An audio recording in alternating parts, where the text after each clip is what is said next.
Visiter le centre spatial guyanais vous donne un sentiment étrange, celui qui, dans un autre temps, tout n'était qu'une question de volonté. C'est un sentiment assez surréaliste entre la technologie la plus pointue et les disparités qui existent sur le reste du territoire.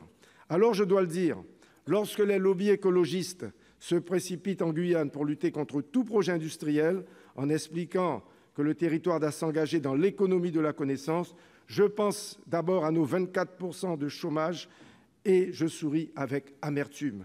En effet, selon une récente étude du cabinet Deloitte commandée par WWF, la création d'un fonds d'investissement, de vitalisation plutôt, de la biodiversité de 100 millions d'euros pourrait générer en Guyane plus de 10 000 emplois en 15 ans. Sur le principe, je dis oui. Je dis 1000 fois oui à la volonté de notre biodiversité, à la valorisation plutôt de notre biodiversité, à une économie verte et durable en Guyane. Mais dans la pratique et dans la réalité, où sont les investisseurs privés comme publics pour structurer une telle filière? Pour cela, il faudrait une volonté forte comparable à celle déployée par le général de Gaulle lorsqu'il s'est agi d'installer le centre spatial guyanais en 1964. Mais en sommes-nous vraiment capables?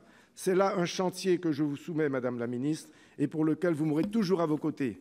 Faire de la recherche française un moteur de l'économie de la connaissance en Guyane.